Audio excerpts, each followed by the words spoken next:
The notification illuminated Maya Chen's phone screen, cutting through the dim light of her home office. It was a single line of text that would dismantle her marriage, though she didn't know it yet. The sender was her husband, Dominic. "Don't come tonight. Mother thinks your energy will ruin the vibe." Maya stared at the words, blinking rapidly. Her energy. The energy that had built Chantec. A software empire worth millions?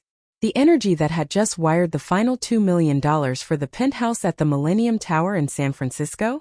She typed back, her fingers trembling slightly. "Understood, Dominic." It was the night of the housewarming. The grand unveiling of Victoria Sterling's new residence. Victoria, her mother-in-law, a woman whose primary occupation seemed to be curating an Instagram aesthetic of old money, using Maya's new money funds. Maya swiveled her ergonomic chair toward the floor-to-ceiling window overlooking the Bay Bridge. The city lights shimmered in the distance, mocking her. That penthouse wasn't for her. It was a gift she had been coerced into buying to keep the peace. She closed her laptop, the screen going black, reflecting a tired woman in her early 30s who had spent too long trying to buy affection that wasn't for sale. She had paid for everything.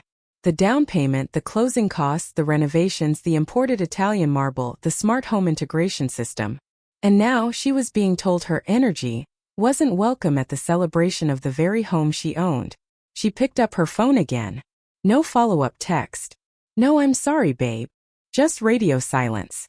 Dominic was likely already there, sipping champagne that she had paid for, laughing with guests she wasn't allowed to meet. A bitter laugh escaped her lips. They thought she was just a checkbook, a silent partner in their life of leisure. They had underestimated the precision required to run a tech company. Maya didn't just write code, she debugged systems. And her marriage had just revealed a fatal error. As Maya stares at the banking app on her phone, noticing the pending transactions for the catering and event staff, she realizes that "understood" wasn't a submission. It was a confirmation of receipt for a declaration offer. 3 months prior, the dynamic had been painfully different.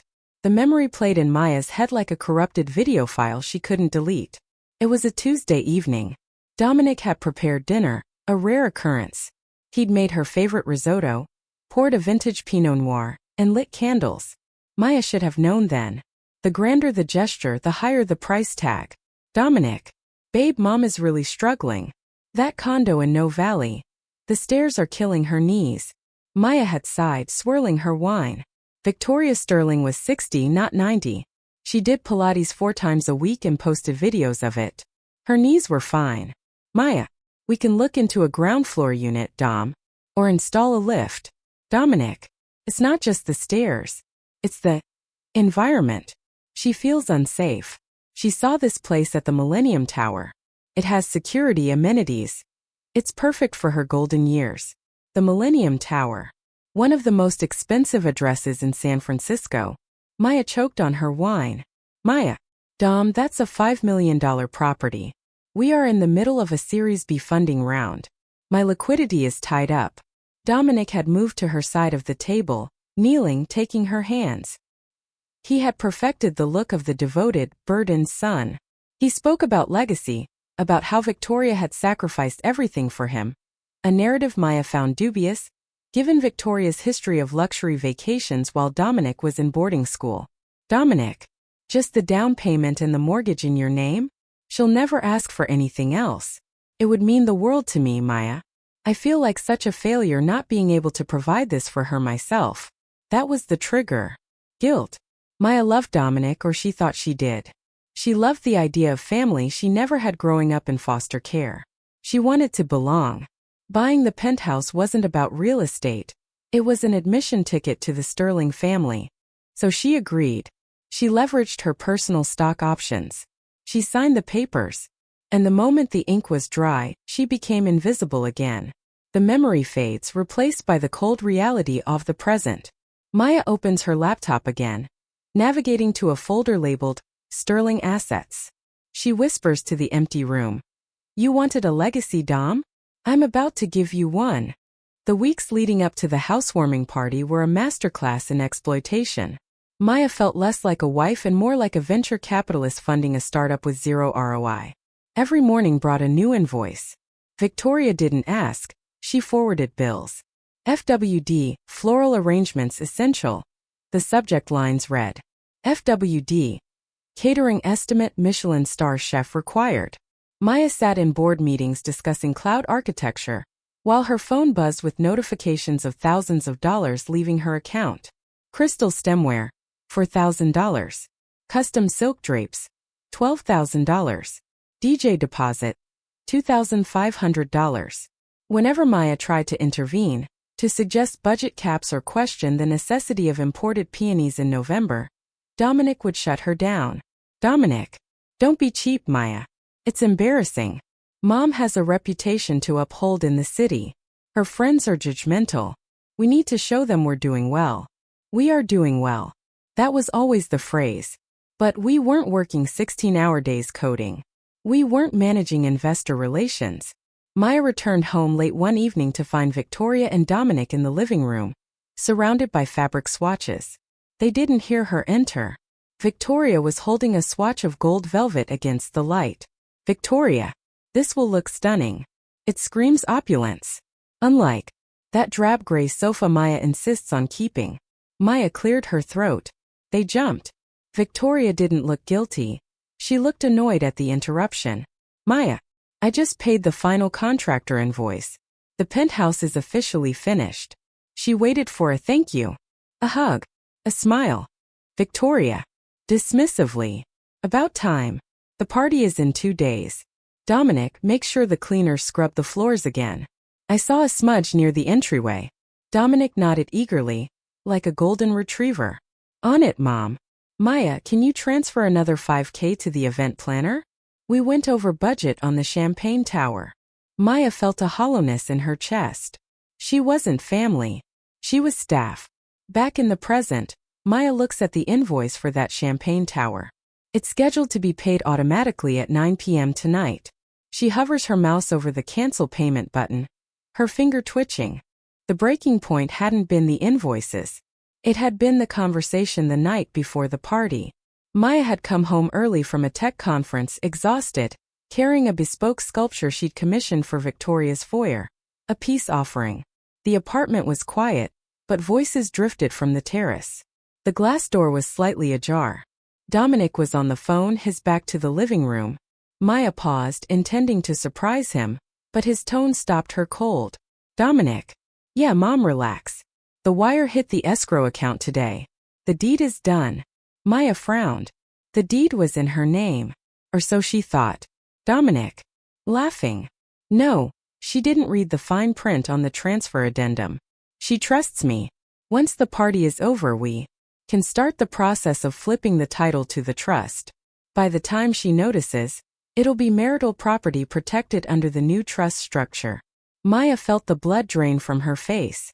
The sculpture in her hands felt suddenly heavy. They weren't just using her money.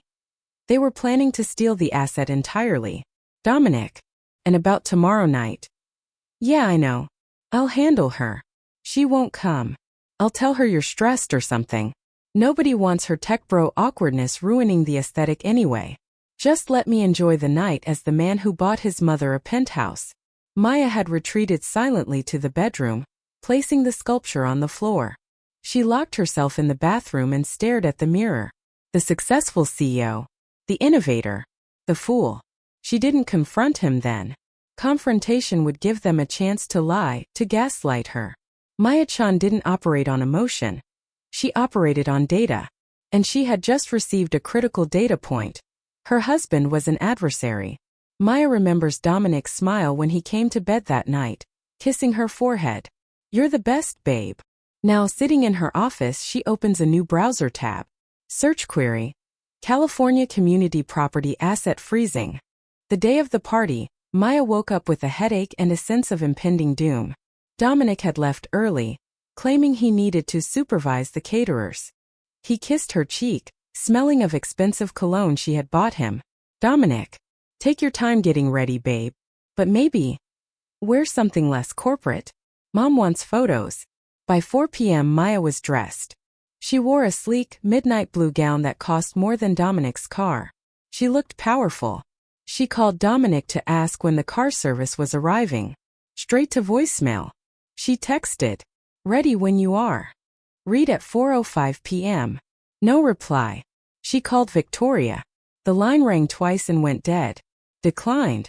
Panic started to set in. The old insecurity of the foster child waiting to be picked up. Were they running late? Was there an emergency? She checked Victoria's Instagram stories. There was Victoria, clinking glasses with a local politician in the penthouse living room. The caption read, "Hosting the elite.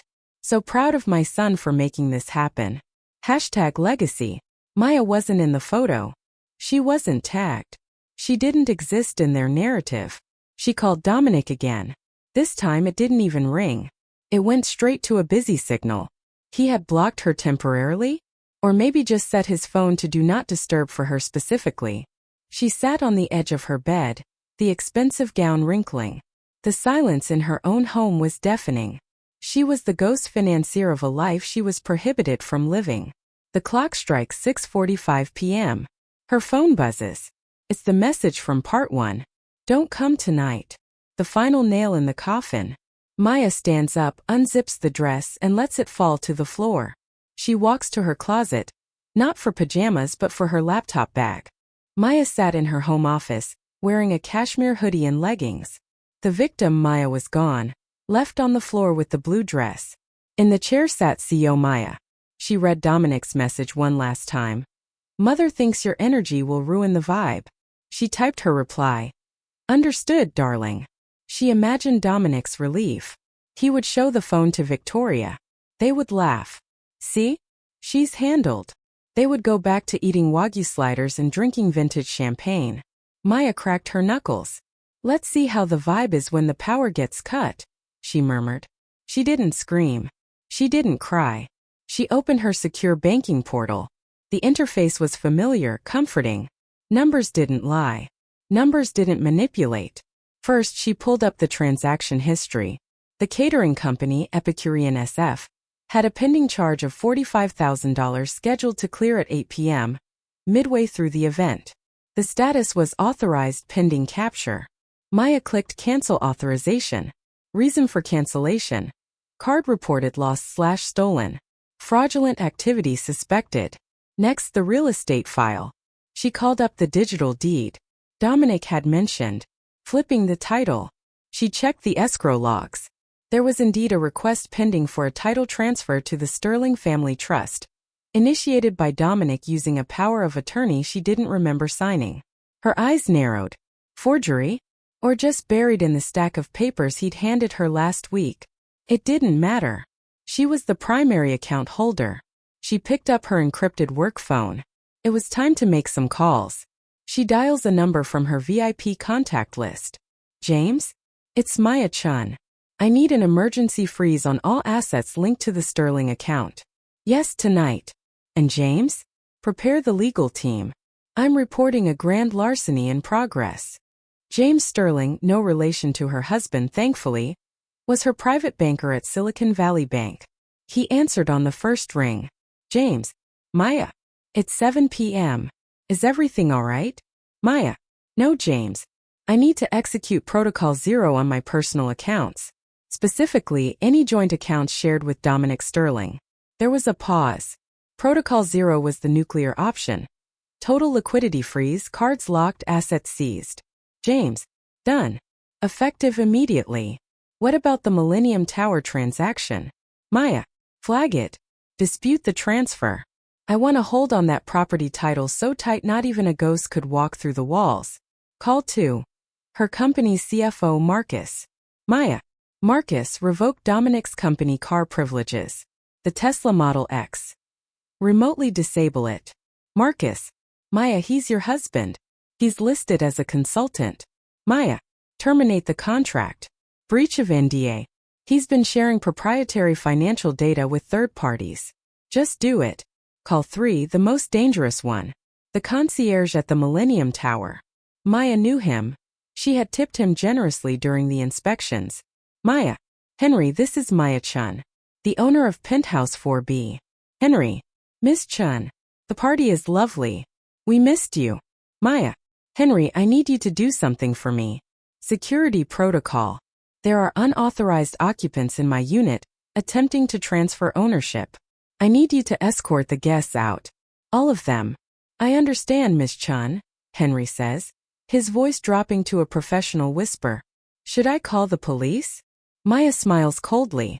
Not yet, Henry. Let's let the caterers handle the first wave. At the penthouse, the party was in full swing. A jazz quartet played in the corner. Waiters circulated with truffle arancini. Victoria held court on the white sofa, looking like a queen. Victoria. Oh, this? It's just a little pied-a-terre. Dominic insisted. Dominic stood by the bar, laughing with his college buddies. He felt lighter than air. Maya wasn't here. No awkward conversations about coding. No reminders of who actually paid for the scotch in his hand.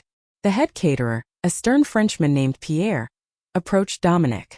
He held a tablet. Here. Mr. Sterling? Apologies. We attempted to process the second half of the payment, as per the contract schedule. The card was declined. Dominic chuckled. Tech glitch. Try it again. He pulled out his black Amex, the authorized user card on Maya's account. Here. After swiping. Declined again, sir. Card reported stolen. Dominic's smile faltered. Stolen? That's ridiculous. Here, try the Visa. Declined.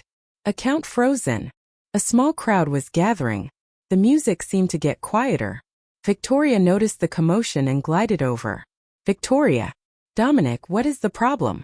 Pierre looks distressed. Here. Madam, the balance is $45,000. If payment is not secured immediately, my staff acts on standing orders. We stop service and recover the goods.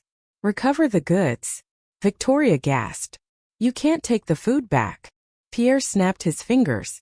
3 waiters immediately stopped serving drinks and began packing bottles back into crates. One waiter plucked a tray of caviar blinis right out of a guest's hand. Dominic frantically dials Maya's number. It rings once, then goes to voicemail. Then, his phone buzzes with a notification from the Tesla app. Vehicle access revoked. Location valet parking. He looks out the window just in time to see the tow truck lights flashing below. The humiliation was absolute. The guests, realizing the booze had stopped flowing and the host's credit cards were bouncing, began to whisper. The old money crowd smelled insolvency like sharks smell blood. Then came the knock. Not a polite knock, but the firm rap of authority. The door opened to reveal Henry, the concierge, flanked by 2 uniformed building security officers and a man in a suit. Maya's real estate attorney. Attorney. Dominic Sterling? Victoria Sterling? Victoria. Who are you? Get out of my house. Attorney. This is not your house, ma'am. This property belongs to Maya Chun. I have an affidavit here stating that you are trespassing, and that Mr. Sterling has attempted fraudulent title transfer. The room went silent. The jazz band packed up their saxophone. Phones were out recording. Victoria's social media moment was turning into a viral disaster. Attorney. We are sealing the property for forensic accounting. Everyone must vacate immediately, or the SFPD will be called to assist. Trespassing. Victoria shrieked. My son bought this. Your son, the attorney said loudly enough for the back row to hear, is an authorized user with 0 equity. Please leave the keys on the table. The exodus was swift. Friends muttered excuses and fled.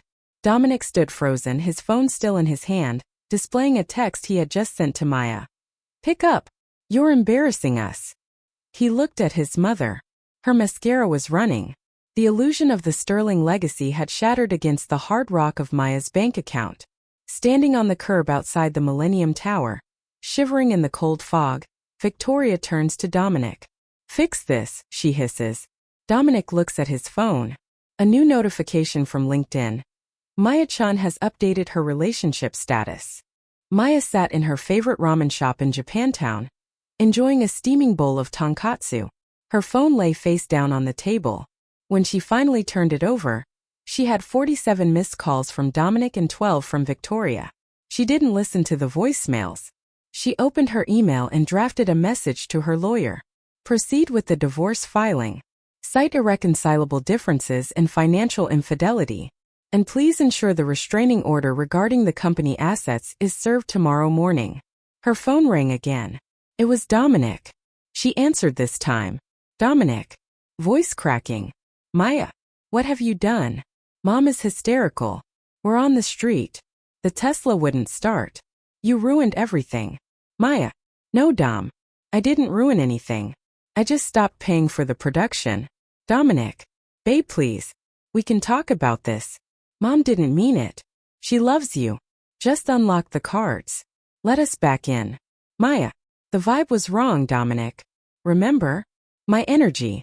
She took a sip of tea. Maya. You wanted a legacy? You have one now. You'll be the man who tried to steal from Maya-chan and lost. Enjoy the walk to No Valley. I heard the stairs are good for the knees. She hung up and blocked the number. Permanently. Outside, the San Francisco fog swirled. But Maya saw everything clearly for the first time in years. She had paid a high price for the penthouse, for the parties, for the affection. But tonight? Tonight, getting her dignity back was absolutely free.